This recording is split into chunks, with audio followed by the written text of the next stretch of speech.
Isang malawakang clearing operation ang isasagawa ng DPWH at iba pang ahensya ng gobyerno. Pangunahing tututukan ay mga daluyan ng tubig sa Metro Manila at karatig lalawigan. Bilang tugon na rin po ito sa lumalalang problema sa pagbaha. Si Bernard Ferrer sa report.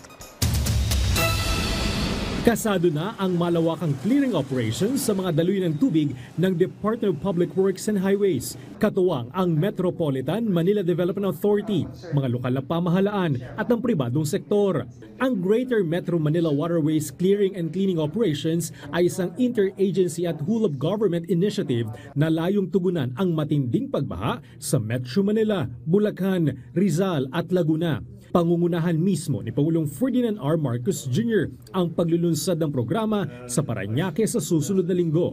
Ang gusto ng Pangulo, talagang immobilize lahat ng available resources ng national government, specifically ng DPWH, ng MMDA, ng ating mga LGUs at ng private sector, nang sabay-sabay, tuloy-tuloy for the next 9 months at least. Kabilang sa mga pangunahing aktibidad ang declogging ng drainage, paglilinis ng mga pangunahing daluyan tulad ng mga ilog at estero at pagtanggal ng mga obstruction sa waterways. Tinatayang 4 na milyong cubic meters ng burak at basura ang tatanggalin sa mga daluyan ng tubig.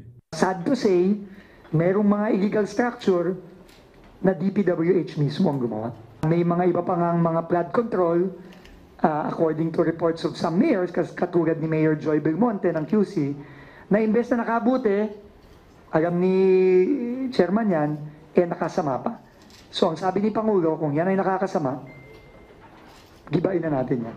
Isa ang Matalahay Pumping Station sa Barangay Talayan, Quezon City na munoy nagpalala pa ng pagbaha sa lugar matapos itayo sa ibabaw ng creek. Nagkakahalagang proyekto ng 95 million pesos. Malugod namang tinanggap ng MMDA ang clearing operations upang mapalawak ang carrying capacity ng mga ilog at estero.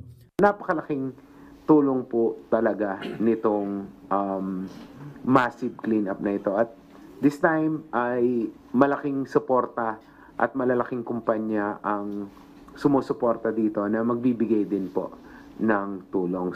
Hopefully bago dumating yung next rainy season ay malaki na nabawas natin na basura. Gayunpaman, aminado ang ilang lokal na pamahalaan na malaking hamon ang relokasyon ng mga pamilyang naninirahan sa gilid mismo ng waterways. Kinakailangan nga po ang DSUD ng NHA ay makapagpagawa rin ng mga vertical public housing buildings. Bakit vertical? Because we don't want them to relocate sa mga malalayong lugar. Na-experience natin yan kapag lumilipat sa Rizal, sa Bulacan, na-displace sila. Kaugnay nito, inanunsyo ni Secretary Dizon na tutulong ang pribadong sektor upang mapagana ang Sunog-Apog Pumping Station sa Maynila. Bibigyan din ng tig-isang mobile pump ang bawat LGU sa Metro Manila upang mapalakas ang flood response operations. Samantala, magsasagawa rin ng masusing infrastructure audit sa mga pasilidad ng gobyerno, kabilang ang mga ospital at iba pang lifeline agencies upang matiyak ang kanilang kahandaan at katatagan sa panahon ng kalamidad. Bernard Ferrer para sa Pambansang TV sa Bagong Pilipinas.